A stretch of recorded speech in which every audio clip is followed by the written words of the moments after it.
Sub pangkalan resmi oplos gas 3 kg milik ASN Dinsos Kabupaten Tangerang.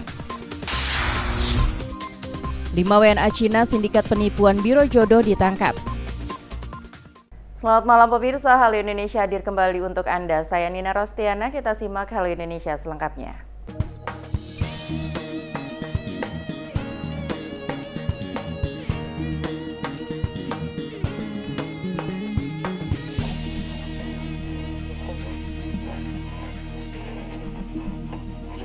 Pemirsa, Kantor Imigrasi Kelas 1 Non-TPI Jakarta Barat membongkar sindikat pencarian jodoh yang dilakukan 5 orang warga negara Tiongkok. Kelima WNA tersebut diamankan di sekitar kawasan Taman Sari, Jakarta Barat. ZL, WW, LF, LW, dan SA, warga negara Cina, diamankan petugas imigrasi di 2 apartemen di kawasan Taman Sari, Jakarta Barat. Kelima WNA ini terjaring operasi keimigrasian yang digelar di Kantor Imigrasi Kelas 1 Non-TPI Jakarta Barat. Dari hasil pemeriksaan, kelima WNA Cina ini diduga merupakan kelompok sindikat penipuan di negaranya dengan modus biro jodoh mencari perempuan warga negara Indonesia untuk dibawa dan dinikahkan dengan pria asal Cina. Para pelaku mematok tarif bervariasi tergantung usia peminat berkisar 200 hingga 400 juta rupiah. Warga negara Tiongkok dengan inisial ZL, WW, dan LF datang ke Indonesia menggunakan izin tinggal kunjungan yang diduga melanggar pasal 122 huruf A Undang-Undang Nomor 6 Tahun 2011 mempercayai bahwa agen biro jodoh tersebut sedang mencarikan pengantin pesanan. Mereka mengaku meminta uang sebesar 200.000 renminbi atau setara dengan 451.600.000 rupiah. Kelima WNA Cina tersebut melanggar Undang-Undang Keimigrasian terkait penyalahgunaan izin tinggal di Indonesia. Rencananya dalam waktu dekat mereka akan dideportasi dan diserahkan kepada otoritas negara Cina. Baito Herlambang, Jakarta melaporkan untuk CTV Network. Setelah viral di media sosial, 3 orang debt collector yang melakukan kekerasan terhadap 2 orang berboncengan motor di Jalan Kamalama berhasil ditangkap aparat kepolisian sektor Kalideres, Jakarta Barat. Pelaku premanisme berkedok penagih hutang atau debt collector yang melakukan kekerasan terhadap 2 orang berboncengan motor di Jalan Kamalama beberapa waktu lalu, akhirnya berhasil ditangkap aparat kepolisian sektor Kalideres, Jakarta Barat. Ketiganya ditangkap di sektor pertokoan di kawasan Pegadungan. Ketiganya mengaku semua perbuatannya kepada polisi yang menangkapnya. Kemudian unit reskrim Polsek Kalideres melaksanakan cek TKP pada pukul 9.30 dan dengan respon cepat kami dapat mengamankan ketiga debt collector tersebut di kawasan Potemar, Kelurahan Pegadungan, Kecamatan Kalideres pada pukul 12. Hingga kini ketiga pelaku penagih hutang tersebut dalam pemeriksaan serta memeriksa saksi korban. Baito Herlambang, Jakarta melaporkan untuk CTV Network. Pemirsa, di Treskrim Sus Polda Banten berhasil meringkus 2 pelaku pengoplos gas 3 kg di Kecamatan Jambi, Kabupaten Tangerang. Mirisnya, pengoplosan terjadi di pangkalan resmi milik seorang aparatur sipil negara yang bertugas di Dinas Sosial Kabupaten Tangerang. Beginilah video milik Polda Banten saat menggerebek sub pangkalan resmi gas LPG 3 kg subsidi di Kecamatan Jambi, Kabupaten Tangerang. Polisi mendapati langsung proses pengoplosan gas dari ukuran 3 kg ke 12 kg non-subsidi. 2 pelaku berinisial MS selaku pemilik sub pangkalan merupakan seorang ASN di Dinas Sosial Kabupaten Tangerang dan EN pelaku yang menyuntikan gas. Modus para pelaku memindahkan atau melakukan penyuntikan menggunakan alat regulator gas yang sudah dimodifikasi dari tabung gas 3 kg subsidi ke tabung gas 12 kg non-subsidi yang masih kosong. Pelaku merupakan pemilik sub pangkalan LPG gas 3 kg dari agen PT Langgeng Mulia Mandiri sejak 2008. Selain itu, ingin mendapatkan keuntungan lebih, pelaku mengoplosnya menjadi tabung gas 12 kg dijual dengan harga Rp200.000. Dalam sehari, pelaku dapat memindahkan isi tabung sebanyak 50 tabung dan pelaku mendapatkan keuntungan 6,8 juta per harinya. Oke, terima kasih rekan-rekan. Pada hari ini kita melaksanakan press conference terkait dengan ungkap kasus tabung gas LPG subsidi 3 kilo, kemudian dipindahkan non-subsidi ke 12 kilo. Hal ini terungkap hasil penyelidikan dan penyidikan Subdit 1 di Polda Banten, dan alhamdulillah kurang lebih 4 bulan melaksanakan penyelidikan, terungkap pada hari Kamis tanggal 22 sekira pukul 00.30.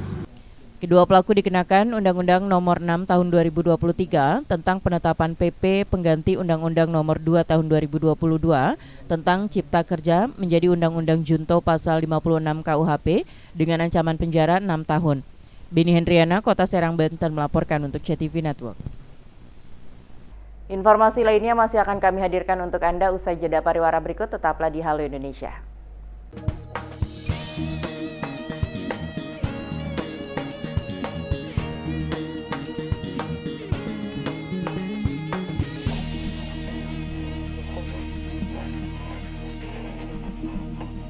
Tanggal 1 Mei dalam rangka memperingati Hari Buruh Nasional, kami dari seluruh pegawai PLN EPI juga anak perusahaan mengadakan touring bersama. Di mana pada touring ini, selain kita touring, kita juga akan berkunjung kepada pesantren Al-Irsyad. Semoga apa yang kita lakukan itu bisa berjalan dengan baik, dengan lancar, dan bisa mendapatkan berkah untuk semua karyawan EPI dan juga seluruh karyawan anak perusahaan dan juga untuk afiliasinya.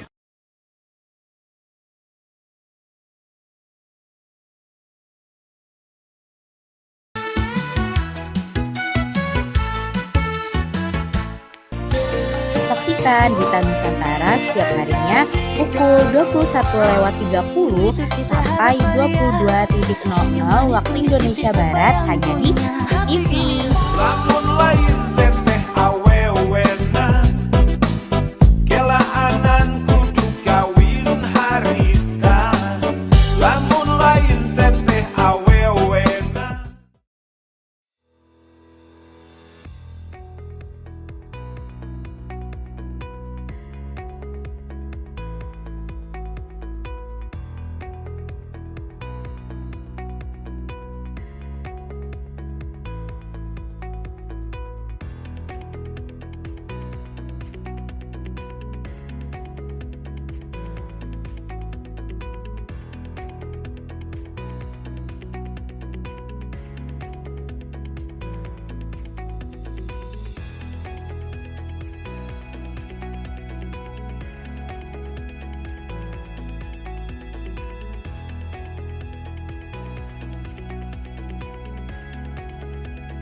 Dewan Perwakilan Rakyat Daerah atau DPRD Provinsi Banten melaksanakan rapat paripurna untuk membahas Rencana Pembangunan Jangka Menengah Daerah atau RPJMD Provinsi Banten tahun 2025 hingga 2030 di ruang rapat paripurna DPRD KP3B Kota Serang, Selasa 27 Mei 2025. Wakil Ketua DPRD Banten, Bahrum HS, yang memimpin jalannya sidang paripurna menyampaikan bahwa pembahasan rencana pembangunan jangka menengah daerah menjadi agenda utama lantaran menyangkut keberlanjutan program pembangunan dan reformasi birokrasi yang berbasis kinerja. Disampaikan Bahrum bahwa RPJMD harus adaptif terhadap tantangan zaman, peningkatan kualitas pendidikan hingga kesehatan. Rencana Pembangunan Jangka Menengah Daerah merupakan landasan dasar perencanaan pembangunan daerah untuk jangka waktu 5 tahun yang disusun oleh pemerintah daerah dan menjadi landasan strategis dalam pembangunan. Dokumen ini menjadi wujud konkret dari visi, misi, hingga program kepala daerah terpilih yaitu Andras Soni yang menjadi Gubernur Provinsi Banten. Untuk melaksanakan rapat paripurna DPRD dalam keadaan sehat walafiat. Salawat dan salam semoga senantiasa dilimpahkan kepada Nabi besar Muhammad Sallallahu Alaihi Wasallam sebagai Nabi akhir zaman, kepada para sahabat, keluarga, dan kita sebagai umatnya mendapat salam. Amin ya rabbal alamin. Berdasarkan hasil rapat pada musyawarah DPRD Provinsi Banten tanggal 24 Mei 2025, acara rapat paripurna DPRD pada hari ini adalah rapat paripurna penyampaian nota pengantar gubernur mengenai 2 rapat usul gubernur tentang 1. 1. Penambahan penyertaan modal ke dalam perseroan terbatas Bank Pembangunan Daerah Banten Persiroda. 2. Rencana pembangunan jangka menengah daerah RPJMD Provinsi Banten tahun 2025-2029. Selanjutnya, berdasarkan laporan sekretariatan DPRD Provinsi Banten, sesuai absensi anggota DPRD yang hadir sebanyak 52 orang. Dari jumlah keseluruhan 100 anggota DPRD terdiri dari unsur fraksi-fraksi yang telah menandatangani daftar hadir. Hal ini sesuai dengan peraturan DPRD Provinsi Banten nomor 1 tahun 2020 tentang tata tertib, sebagaimana yang telah diubah dengan peraturan DPRD Provinsi Banten nomor 1 tahun 2024 tentang perubahan atas peraturan DPRD Provinsi Banten nomor 1 tahun 2020 tentang tata tertib. Pasal 201 ayat 1 huruf C bahwa rapat paripurna ini telah memenuhi quorum. Rapat paripurna hadirin undangan yang kami hormati. Adapun rapat paripurna ini dilaksanakan dengan susunan acara sebagai berikut: 1. Pembukaan. 2. Penyampaian nota pengantar gubernur mengenai 2 raperda usul gubernur tentang penambahan penyertaan modal ke dalam perseroan terbatas Bank Pembangunan Daerah Banten Persiroda. Rencana pembangunan jangka menengah daerah RPJMD Provinsi Banten tahun 2025-2029. 3. Penyerahan dokumen nota pengantar gubernur mengenai 2 raperda usul gubernur tentang 1. Penambahan penyertaan modal ke dalam perseroan terbatas Bank Pembangunan Daerah Banten atau Persiroda. Rencana pembangunan jangka menengah daerah RPJMD Provinsi Banten tahun 2025-2029. 4. Penutup. Dengan mengucapkan Bismillahirrahmanirrahim, maka rapat paripurna DPRD yang kedua masa sidang 1 tahun sidang 2025-2026 Selasa 27 Mei 2025 kami nyatakan dibuka dan terbuka untuk umum.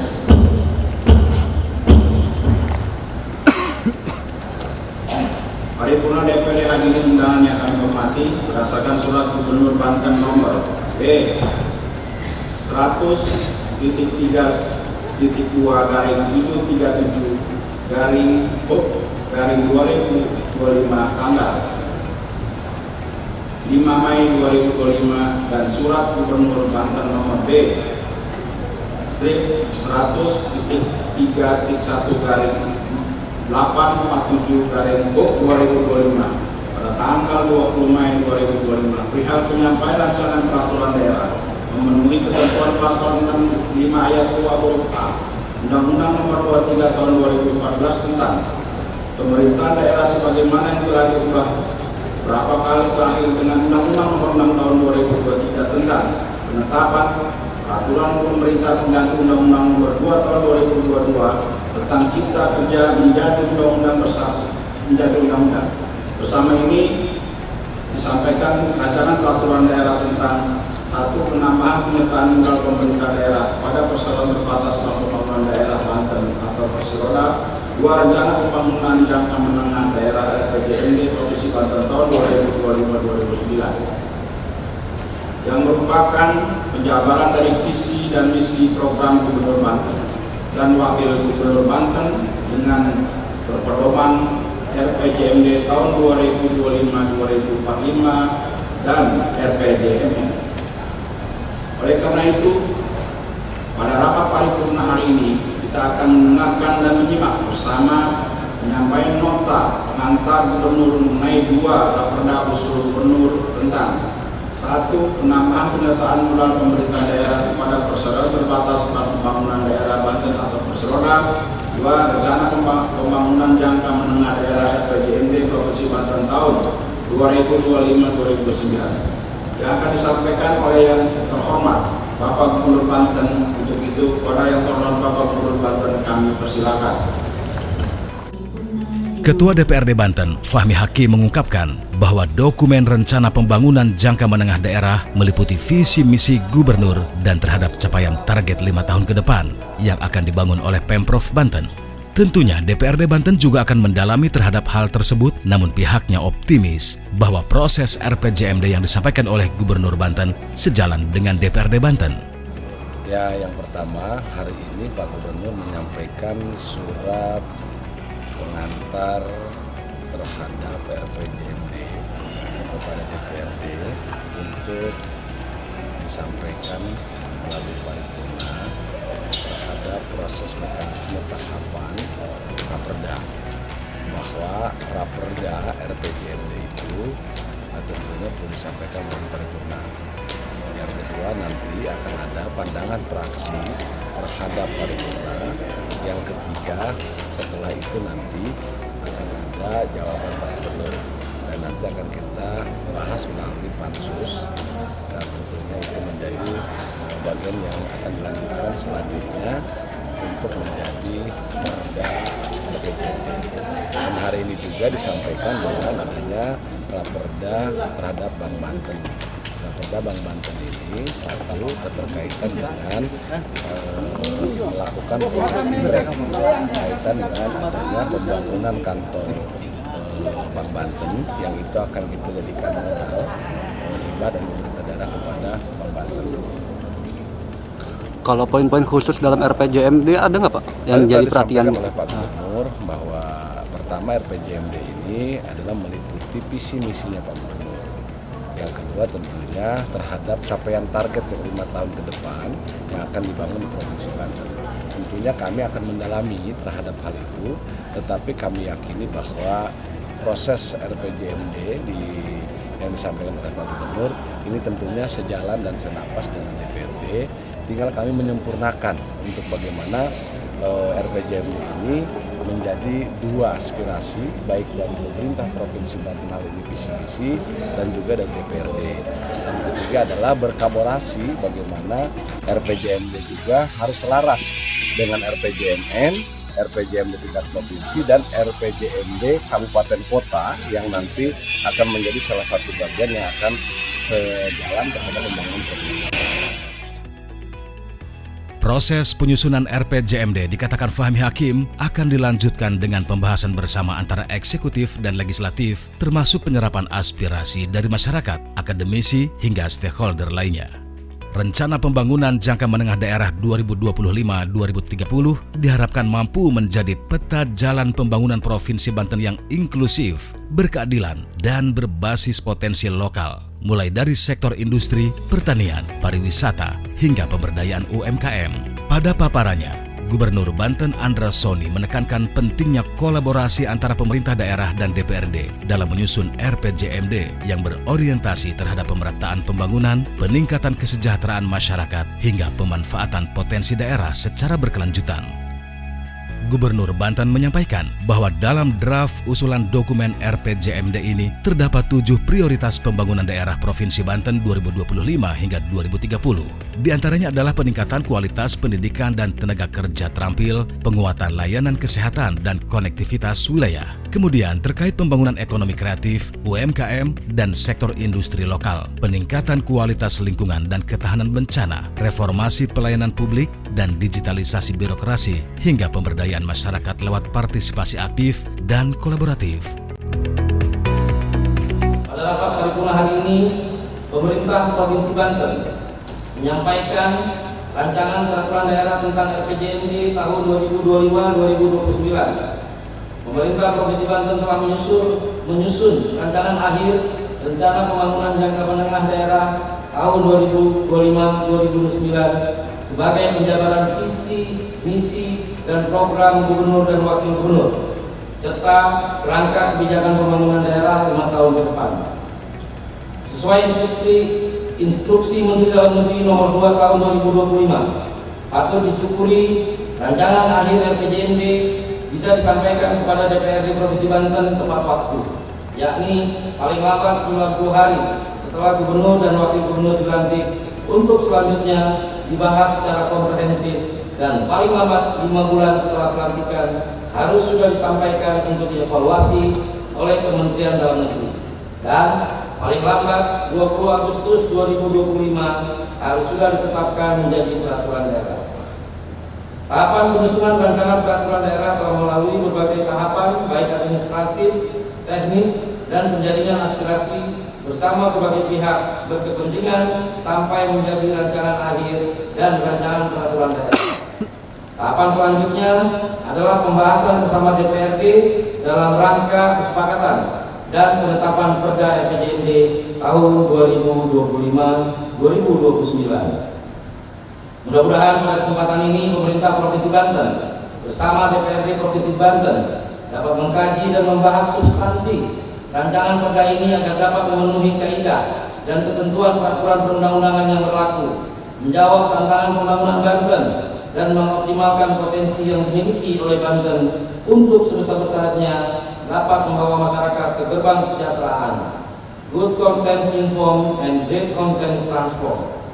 Hadirin yang saya hormati, dalam tahapan penyusunannya, dokumen rancangan perda ini disusun dengan menggunakan pendekatan teknokratis, partisipatif, politis, top down, dan bottom up dengan memperhatikan prinsip perencanaan secara tematik, holistik, dan terintegrasi dengan melakukan sinkronisasi dan penyelarasan terhadap dokumen perencanaan, yaitu visi dan astacita Presiden dan Wakil Presiden, visi dan misi RPJPD Provinsi Banten tahun 2025-2045, dan dokumen perencanaan serta evaluasi lainnya seperti Ranwal Renstra, Renja OPD tahun 2026, RT/RW, dan KLHS.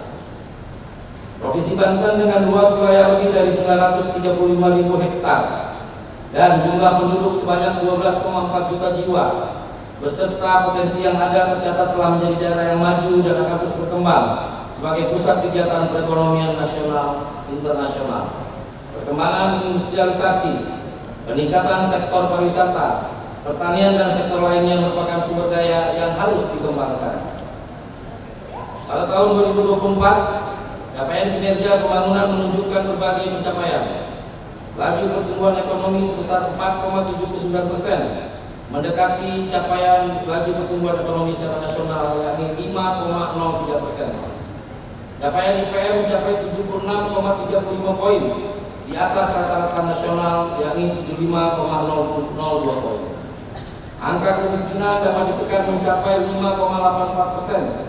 Tingkat pengangguran terbuka mengalami penurunan sebesar 6,68%. Hadirin rapat paripurna yang saya hormati, untuk mewujudkan visi Banten Maju, Adil Merata, Tidak Korupsi selanjutnya akan diimplementasikan dalam rumusan 5 agenda misi pembangunan, yaitu pertama, mewujudkan masyarakat bermoral Pancasila dan demokratis berlandaskan iman dan takwa melalui reformasi birokrasi yang berintegritas, adaptif, dan tangguh.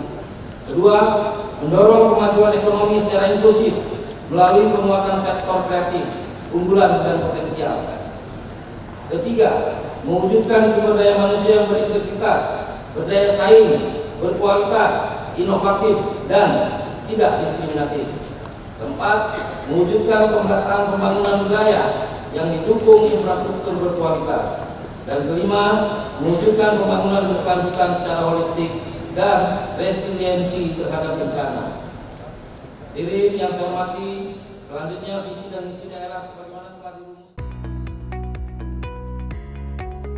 Draft usulan RPJMD selanjutnya akan diserahkan kepada Kementerian Dalam Negeri atau Kemendagri untuk dievaluasi paling lambat 20 Juli 2025 dan akan ditetapkan oleh DPRD untuk menjadi peraturan daerah paling lambat 20 Agustus 2025 mendatang. Rencana pembangunan jangka menengah daerah wajib ditetapkan menjadi peraturan daerah atau Perda paling lambat tanggal 20 Agustus 2025. Tahapan penyusunan rancangan peraturan daerah telah melalui berbagai proses, baik administratif, teknis, maupun penjaringan aspirasi dengan berbagai pihak berkepentingan hingga menjadi rancangan akhir. Andra berharap DPRD dan Pemprov Banten dapat membahas substansi RPJMD secara mendalam agar sesuai dengan ketentuan perundang-undangan serta mampu menjawab tantangan pembangunan dan mengoptimalkan potensi daerah. Provinsi Banten memiliki potensi besar dengan posisi geografis yang strategis, dekat dengan ibu kota negara, dekat dengan Jakarta, dan memiliki kawasan industri, pelabuhan, pertanian, serta pariwisata. Banten sesungguhnya punya daya saing yang tinggi. Namun, tantangan seperti ketimpangan pembangunan antar wilayah, urbanisasi yang tidak terkendali, serta dampak perubahan iklim masih menjadi pekerjaan rumah besar.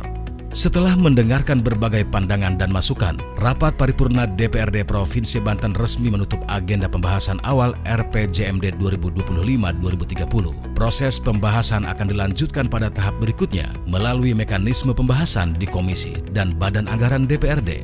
Diharapkan hasil akhir RPJMD Provinsi Banten tahun 2025-2030 akan menjadi dokumen strategis yang tidak hanya bersifat administratif, tetapi juga mampu menjawab tantangan pembangunan daerah secara nyata dan berkelanjutan. Andra juga menyampaikan bahwa RPJMD bukan hanya dokumen kertas, tapi ini adalah janji pembangunan dan janji ini akan terus diawasi, dikritisi, serta didukung oleh masyarakat. Karena sejatinya, pembangunan bukan milik pemerintah semata. Ini adalah milik bersama. Tapi targetnya sudah targetnya RPJMD sebelum 20 Agustus sudah bisa ditetapkan targetnya. Dan sekarang karena kita sudah serahkan kepada DPRD, maka kita akan bahas bersama-sama sehingga akan lebih komprehensif. Ya, nah, terkait dengan regulasi, tahapan dan sebagainya telah kita penuhi. Sekarang tinggal waktunya ada di DPRD. Nah, besok DPRD akan menyampaikan pandangan fraksinya. Dan dari pandangan-pandangan tersebut nanti pemerintah akan menyikapi.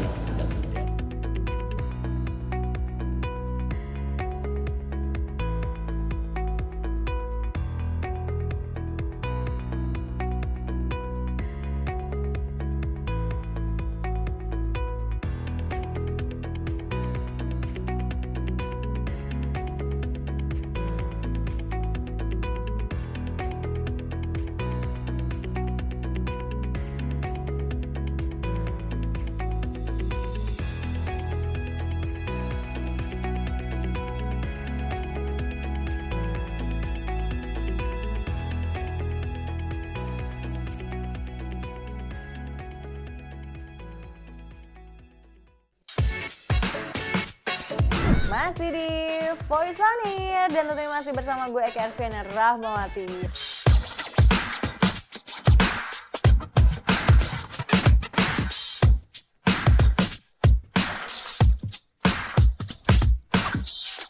Jadi kalau kalian gak nontonin Voice On Air dijamin bakalan rugi banget dan kayaknya bakalan nyesel banget 7 turunan sama 7 tanjakan ya guys. Tanggal 1 Mei dalam rangka memperingati Hari Buruh Nasional, kami dari seluruh pegawai PLN NEPI juga anak perusahaan mengadakan touring bersama. Di mana pada touring ini, selain kita touring, kita juga akan berkunjung kepada pesantren Al-Irsyad. Semoga apa yang kita lakukan itu bisa berjalan dengan baik, dengan lancar, dan bisa mendapatkan berkah untuk semua karyawan NEPI dan juga seluruh karyawan anak perusahaan dan juga untuk afiliasinya.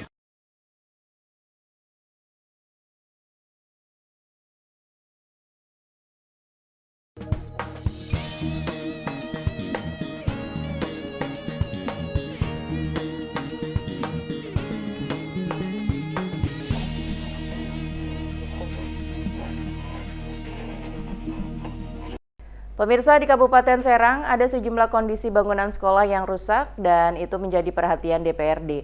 Untuk itu diharapkan ada perbaikan gedung sekolah terlebih menjelang tahun ajaran baru 2025-2026. Kondisi bangunan sekolah di Kabupaten Serang masih ditemukan banyak yang rusak. Hal tersebut menjadi sorotan kalangan DPRD terlebih menjelang tahun ajaran baru 2025-2026.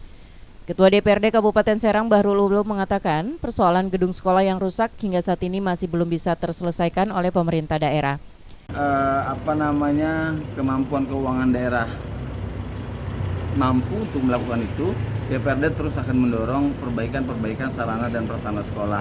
Terlepas apakah sumber anggarannya dari DAUK atau DAK atau APBD, ya kita harapkan tidak ada lagi sekolah-sekolah yang rusak, tidak ada lagi sekolah-sekolah yang tidak nyaman anak-anak dalam mengikuti proses belajar mengajar.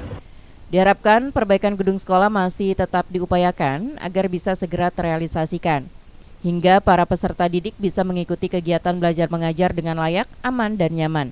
Makfiro, Kabupaten Serang, Banten melaporkan untuk CTV Network.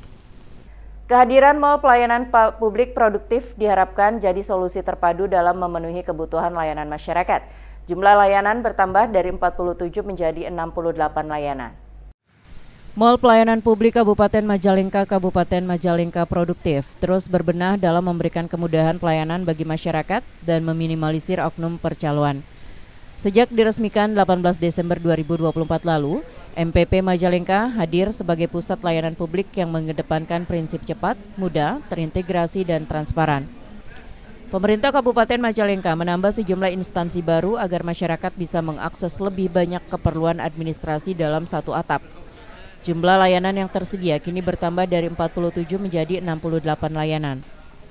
Beberapa lembaga baru yang kini hadir dalam MPP Pro antara lain BPJS Kesehatan, BPJS Ketenagakerjaan, Taspen, Kejaksaan Negeri, Polres Majalengka, Pengadilan Agama, serta Dinas Ketenagakerjaan, Koperasi dan UKM yang turut menambah jenis layanannya seperti pembuatan kartu kuning. Mudah-mudahan dengan adanya MPP, masyarakat bisa langsung ke MPP, tidak harus melalui calo segala macam. Bisa bertanya, makanya kita sampaikan di sini ASMI bertanya kepada kami kan, bertanya kepada kami tentang pelayanan publik, pelayanan ada di MPP. Jumlah keseluruhan pelayanan yang tersedia ada pelayanan 68 total dari 21 lembaga OPD. Edward Spendi, Kabupaten Majalengka, Jawa Barat, melaporkan untuk CTV Network.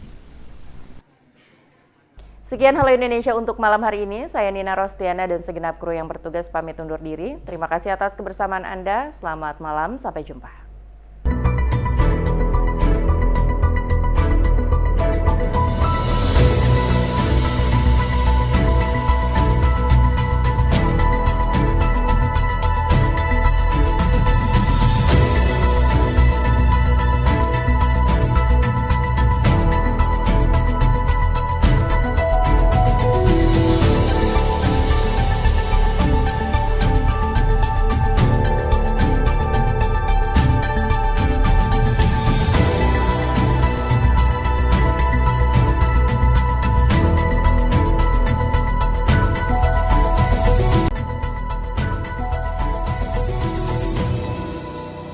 هذه القمة غير العادية جاءت كما نعتقد استجابة للتحدي الوجودي لنا جميعا من خلال تنسيق الرد الجماعي من المنظمتين العربية والإسلامية والتي تمثل ما لا يقل عن 2 مليار مسلم من أجل تحرير فلسطين بكل ما نملك من قوة وموارد. Pelaksanaan program makan bergizi gratis di Kabupaten Majalengka, Jawa Barat akan segera dimulai. Namun rencana ini menimbulkan kekhawatiran di kalangan pedagang kantin sekolah terkait potensi penurunan omset mereka. Aksi protes dilakukan salah seorang warga Cibodas, Kota Tangerang saat Menteri SDM Bahlil Lahadalia memantau distribusi gas LPG 3 kg di agen gas PT Agung Palitoling. Selamat malam pemirsa, Halo Indonesia hadir kembali menjumpai Anda malam hari ini. Saya Nina Rostiana, inilah Halo Indonesia selengkapnya.